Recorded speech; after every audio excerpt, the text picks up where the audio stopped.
हमवार करता हुआ नजर आएगा।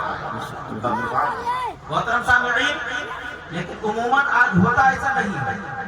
एक बहुत अच्छा सर्वे हजरत किसी ने बताया था कि हर साल तकरीबन पूरे मुल्क में 50,000 उलमा हुफ़ाज़ अगर फारिग होते हैं तो बमुश्किल तमाम उसमें 100 ऐसे होते हैं जो काम के काबिल हैं।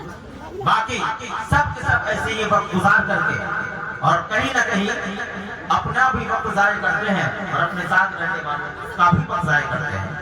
आप जितने भी लेटर पॉलिसी, लेटर सिस्टम आप दीनी नाम पर भी देखेंगे तो उसकी वाहिद वजह यह है कि हमने, सच बात यह है कि हमने दीनी उलूम की भी सही से तकमील नहीं की।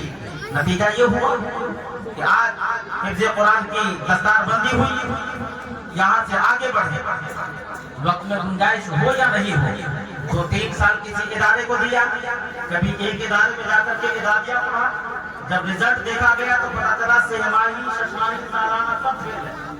और उसके बाद होता क्या है, 1-2 साल यहाँ टहला, वहाँ टहला, जहाँ गया वहाँ गया, और 2-3 साल के बाद किसी ऐसे इदारे का रुख किया जहाँ किसी तरह से उसको लपेट दिया।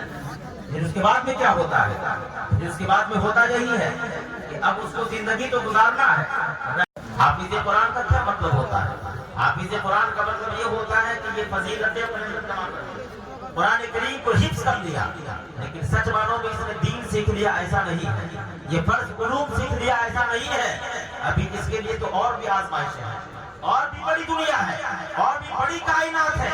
हाफिज़ कुरान सच मानो में अगर हाफिज़ कुरान है और कुरान के अहकाम पे अमल कर लेगा, परवरदिगार आलम उसकी फजीलतें अता फरमाएगा। लेकिन याद रखिएगा ये कब होगा, जबकि एक बच्चा हाफिज़ कुरान के साथ साथ वो आलिम दीन भी बने, वो दर्से निज़ामी भी पढ़े, और वक्त के तकाज़े को समझते हुए अगर फर्ज उलूम सीख ले, दीन की इतनी समझ आ जाए कि वो शरीयत के मुताबिक अपनी जिंदगी को गुजार सके, वो आलिम बन जाए, दीन को समझने लगे, फिर उसके बाद में वक्त है, उसके बाद में सहूलत है, तो यकीनन उसको दुनियावी तालीम भी देनी चाहिए, असली तालीम भी देनी चाहिए, ताकि असली हाजिर के तकाज़े के मुताबिक ये इल्म हासिल करके ये अपनी दुनिया की जिंदगी भी गुजार सके, ये आखिरत की जिंदगी भी गुजार सके। क्यों? न सिर्फ ये, बहुत सारे लोग कहते हैं ना कि मदरसे में सिर्फ दीन पढ़ाया जाता है। अरे भाई साहब, दीन क्यों नहीं पढ़ाया जाएगा?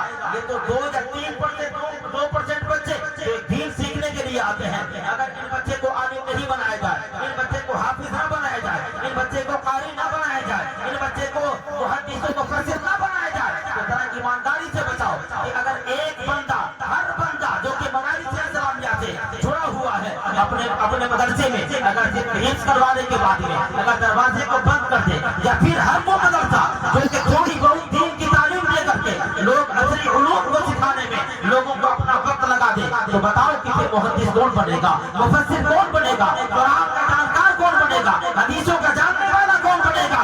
इसलिए मदारिस इस्लामिया का काम ये है कि हमारे बच्चों को दीन की तालीम दे करके दीन का ये सच्चा सिपाही बनाएगा, और असली इदारों का काम ये है इतना मजबूत कर दिया जाए कि जिस शोबे में जाए, जिस मैदान में जाए, अपने कौम की बकाया करते हुए नजर आए और अपने कौम के लिए तमाम फील्डों को हमवार करता हुआ नजर आए। मोहतरम सामईन, लेकिन उमूमन आज होता ऐसा नहीं है। एक बहुत अच्छा सर्वे हजरत किसी ने बताया था कि हर साल तकरीबन पूरे मुल्क में 50,000 उलमा हुफ़ाज़ अगर फारिग होते हैं तो बमुश्किल तमाम उसमें 100 ऐसे होते हैं जो काम के काबिल हैं। बाकी सब के सब ऐसे ये वक्त गुजार करके और कहीं ना कहीं अपना भी वक्त ज़ाया करते हैं और अपने साथ रहने वालों का भी वक्त ज़ाया करते हैं। आप जितने भी लेटर पॉलिसी, लेटर सिस्टम आप दीनी नाम पर भी देखेंगे तो उसकी वाहिद वजह यह है कि हमने, सच बात यह है कि हमने दीनी उलूम की भी सही से तकमील नहीं की। नतीजा ये हुआ कि आज हिफ्ज़ कुरान की दस्तारबंदी हुई, यहाँ से आगे बढ़े वक्त में गुंजाइश हो या नहीं हो, 2-3 साल किसी इदारे को दिया, कभी एक इदारे में जाकर के इदारिया पढ़ा, जब रिजल्ट देखा गया तो पता चला सेहमाही, शशमाही, सालाना सब फेल है। और उसके बाद होता क्या है, 1-2 साल यहाँ टहला, वहाँ टहला, जहाँ गया वहाँ गया, और 2-3 साल के बाद किसी ऐसे इदारे का रुख किया जहाँ किसी तरह से उसको लपेट दिया। پھر اس کے بعد میں کیا ہوتا ہے؟ پھر اس کے بعد میں ہوتا یہی ہے کہ اب اس کو زندگی تو گزارنا ہے.